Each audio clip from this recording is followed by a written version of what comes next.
இந்த வீடியோ தொடர் யாருக்கெல்லாம் உபயோகமா இருக்கும்? இந்த ரூரல் ஏரியாவில் உள்ள இங்கிலீஷ் மீடியம் ஸ்டூடெண்ட்ஸுக்கு யூஸ்ஃபுல்லா இருக்கும். இப்ப தமிழ் மீடியத்திலே படிக்கிற ஸ்டூடெண்ட்ஸ் எந்த கிளாஸா இருந்தாலும் அவங்க பார்த்தாலும் அவங்களுக்கும் யூஸ்ஃபுல்லா இருக்கும்.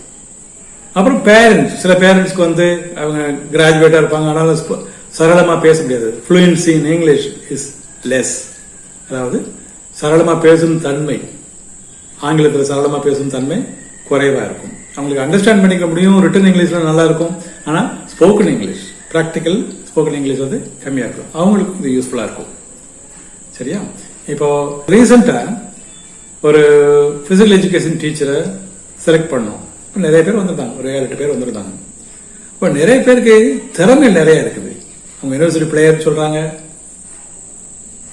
நிறைய அச்சீவ் பண்ணிருக்காங்க, 10-15 வருஷம் எக்ஸ்பீரியன்ஸ் இருக்குன்னு சொல்றாங்க. ஆனா தன்னை பற்றி சொல்றதுக்கு, தான் என்ன பண்ணேன், எங்க வேலை பார்த்தேன், என்னென்ன தெரியும் சொல்றதுக்கு ரொம்ப ரொம்ப திணறுகின்றார்கள். ஏன்? அந்த ஃப்ளூயன்ஸ் இல்லாதனால. அப்போ முயற்சி இருந்தா நீங்க 3 மாசத்துல ஃப்ளூயண்டா, அதாவது சரளமாக ஆங்கிலத்தில் பேச முடியும். இப்ப நீங்க ரூரல் ஸ்கூல் சில்ட்ரனுக்கு இங்கிலீஷ்ல ரிட்டன் இங்கிலீஷ் அவங்க கிளாஸ் முன்னே படிச்சுறாங்க. ஆனா ஸ்போக்கன் இங்கிலீஷ் அவங்களுக்கு கஷ்டமா இருக்குது. அப்ப அந்த ஸ்கூல்ல ஒர்க் பண்ற டீச்சர்ஸ் ரூரல் பேக்ரவுண்ட்ல இருந்து வர்றாங்க இல்லையா, கிராமப்புற சூழ்நிலையில இருந்து வர்றாங்க இல்லையா, அவங்களுக்கு இது யூஸ்ஃபுல்லா இருக்கும். ஜஸ்ட் வித்தின் 2-3 months, 2-3 மாதங்கள்லயே அவங்க தங்குதடை இல்லாம சரளமாக தப்பு இல்லாம ஆங்கிலத்தில் பேச முடியும். இப்ப அதுதான் என்னுடைய டார்கெட் ஆடியன்ஸ். நான் யாரை எய்ம் பண்றேன்னா அவங்கள எய்ம் பண்றேன். இப்ப எனக்கு இப்ப நான் 70 years டச் பண்ணிட்டேன். ஒரு 45 வருஷமா இன்னும் ஒர்க் பண்ணிட்டு இருக்கேன். ஒர்க் பண்றேன்னு சொல்றதை விட ஒரு அட்வைசரா இருக்கேன். அப்ப நான் என்னென்ன கத்துக்கிட்டேனோ, ரொம்ப நாள் எடுத்து கத்துக்கிட்டது சில மாதங்கள்லயே மற்றவங்களுக்கு, இந்த வருங்கால சந்ததிக்கு, மாணவர்களா இருக்கலாம், பெற்றோர்களா இருக்கலாம், யாருக்காக கொடுக்கலான்னு ஒரு ஆசை. அதனாலதான் இந்த வீடியோ போட்டிருக்கேன். இது எல்லாருக்கும் பயன்படும்னு நிச்சயமா நம்புறேன். தவறாம பாருங்க, சப்ஸ்கிரைப் பண்ணுங்க. உங்களுக்கு அப்புறம் நான் போடுற வீடியோலாம் உங்களுக்கு வரும், யூடியூப்ல அப்லோட் பண்றேன். அதோட எனக்கு நிறைய பேருக்கு இது ரீச் ஆகணும், இது சென்று சேரணும் அப்படின்னு எனக்கு ஒரு ஆசை.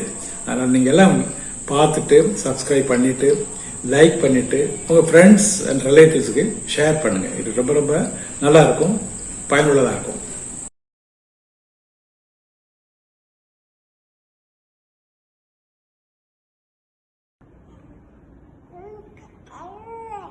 Good boy. Good boy. Good boy. Huh? Good. Good boy. Good. Good boy. Good boy.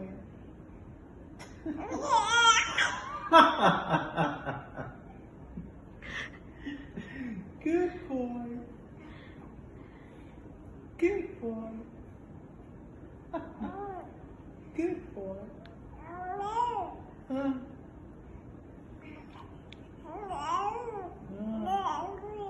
Good, yeah? Good, yeah? Good, yeah?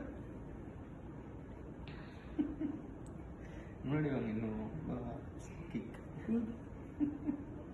So what do your fingers taste like? They taste good. What about your thumb? Yeah? Oh, is that right? You're full of stories. Full of stories. What's this finger for? Oh, does he not let you go out?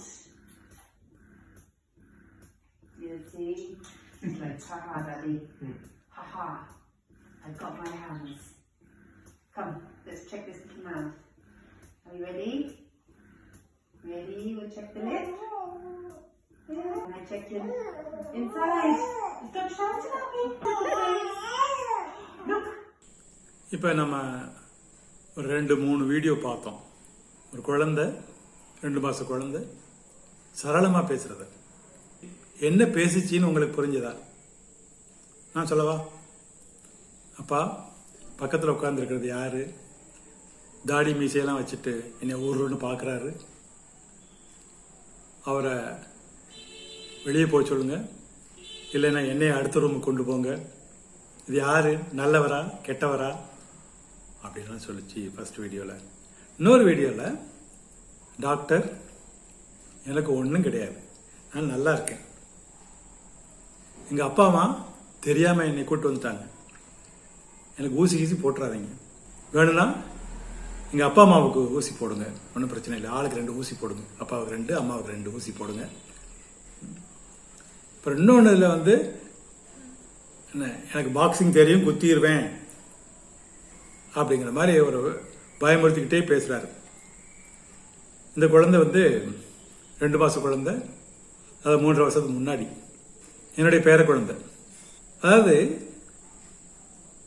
இப்படிதான் சொல்லியிருக்குமா தெரியாது, அதை ஏதோ express பண்ணுது, அதுக்கு தோணுனதை express பண்ணுது.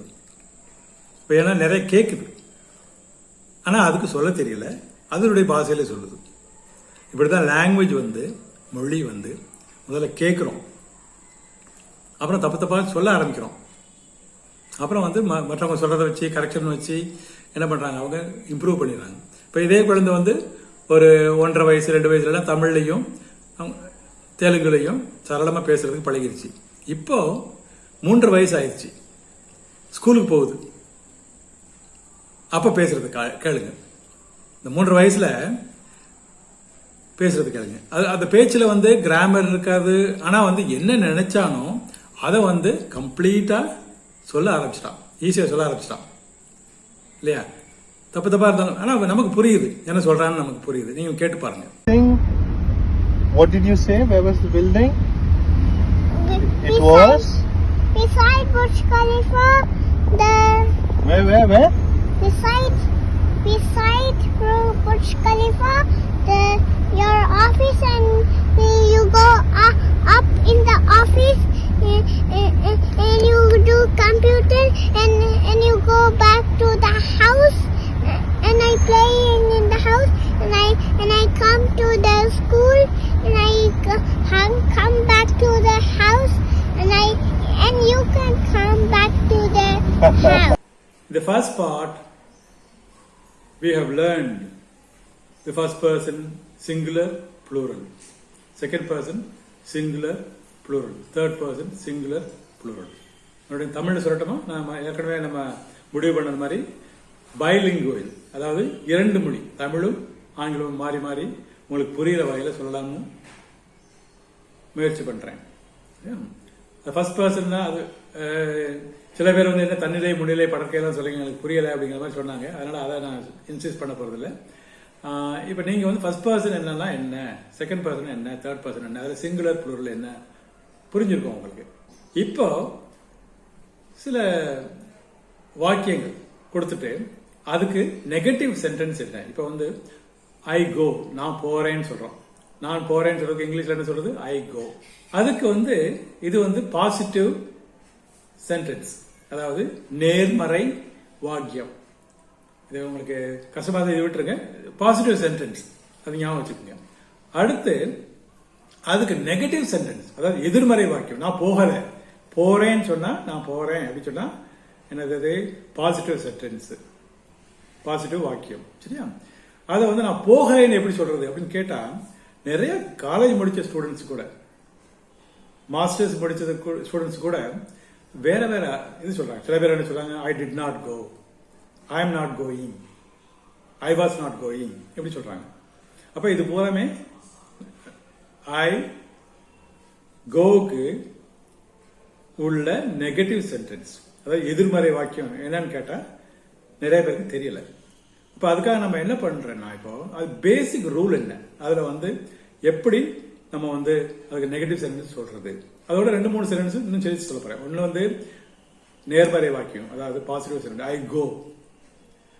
Second வந்து negative sentence, அதாவது I don't கோன்னு சொல்லணும், அதான் கரெக்டான சென்டென்ஸ், அதான் சரியான வார்த்தை, ஐ மீன் வாக்கியம், சரியான வாக்கியம். சரி, ஏன் இப்படி நிறைய பேர் குழப்பம் வருது? அது அவங்களுக்கு அந்த பேசிக் ரூல் புரியாததுனால.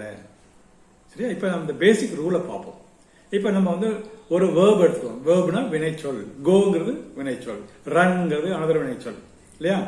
கோ ஒரு வேர்பு, ரன்ங்கிறது ஒரு வேர்பு, ஈட்டுங்கிறது ஒரு வேர்பு, ரைட்டுங்கிறது ஒரு வேர்பு, இப்படி நிறைய வேர்பு இருக்கு இல்லையா? அது பிரசன்ட் ஃபார்ம்ல இருக்கு. கோங்கிறது பிரசன்ட் ஃபார்ம், அதாவது நிகழ்காலத்துல இருக்கு. நான் போறேன் அப்படின்னு சொல்றதுக்கு. அப்ப அத வந்து நெகட்டிவ் சென்டென்ஸ், அதாவது எதிர்மறை வாக்கியம் சொல்லும் போது நம்ம என்ன கவனிக்கணும்? அதுக்குள்ள கோக்குள்ள என்னென்ன இருக்குதுன்னா டூ பிளஸ் கோ இருக்குது. டூ பிளஸ் கோ இருக்குது. அப்ப நம்ம என்ன சொல்லணும்? ஐ, இந்த நெகட்டிவ் சென்டென்ஸ் சொல்லும் போது, எதிர்மறை வாக்கியம் சொல்லும் போது டூ பிளஸ் கோ, அதாவது ஐ டூ. அந்த நெகட்டிவா இல்லைன்னு சொல்றதுக்கு என்னது? நாட், NOT, நாட் இல்லையா? அப்ப ஐ டூ நாட் கோ, அதுதான் சரியான நெகட்டிவ் சென்டென்ஸ், எதிர்மறை வாக்கியம். சரியா? இப்ப இந்த டூ பிளஸ் நாட் இருக்கு இல்லையா? அதை ரெண்டையும் சேர்த்து அமைக்கி வச்சிட்டோம்னா, கம்ப்ரஸ் பண்ணிட்டோம்னா அது என்ன ஆகும்? டோன்ட் ஆயிடும். இப்ப ரிட்டன் இங்கிலீஷ்ல do not go, I do not go அப்படின்னு சொல்றோம். ஆனா ஸ்போக்கன் இங்கிலீஷ்ல ஃப்ளூயன்சி வேணும்னா, ஃப்ளூயன்சி தான் என்ன, சரளமா பேசுறதுக்குன்னா, அப்ப அதை சுருக்கிறது. டோன்ட் சொல்றோம். I don't go, I go, I don't go அப்படின்னு சொல்றோம் இல்லையா? அப்ப பாருங்க, நான் பேசிக்கா ஒன்னு சொல்லிடுறேன். கோன்னு இருக்குது, அதுல வந்து டூ பிளஸ் கோ இருக்குது. சரி, இது இந்த காலத்தை வந்து ரொம்ப ரொம்ப முக்கியமானது. நீங்க பதிவு பண்ணிக்கணும், மூளையில பதிவு பண்ணிக்கணும், எழுதி கூட வச்சுக்கலாம். சரியா? இப்ப அதனுடைய பாஸ்ட் டென்ஸ் என்ன? இறந்த காலம். அப்படி இறந்த காலம் சொல்ல வேண்டாம், இது அபசகனமா இருக்குது. அதனால அதை நம்ம என்ன சொல்லுவோம்? கடந்த காலம். ஒரு 2 நிமிஷம் முன்னால பேசியிருக்கோம், 2 நிமிஷம் முன்னால நம்ம எழுதியிருக்கோம், 2 நிமிஷம் முன்னால போயிருக்கோம். அப்படி அது வந்து வென்ட் மாறும். ஐ கோங்கிறது இப்ப உள்ளது, இப்ப நடக்கிறது. ஐ வென்ட்ங்கிறது இதுக்கு முன்னால நடந்தது. 2 நிமிஷமா இருக்கலாம், 2 வருஷமா இருக்கலாம், 2 மாசமா இருக்கலாம். புரியுதா? அப்ப அதே மாதிரி ஃபியூச்சர் டென்ஸ், அதாவது வருங்காலம். அப்ப என்ன? I will go. See, I go, I went, I will go. You can say இப்படி சொல்லலாம். I go, I went, I will go. இப்படி சொல்லலாம். சரியா? அப்ப இதுக்கு வந்து அப்ப நம்ம முதல்ல வந்து gonna is equal to, go is equal to do plus go. அதை பிரிச்சுக்கிறோம். பிரிச்சோம்னா நம்ம தப்பே விட மாட்டோம்.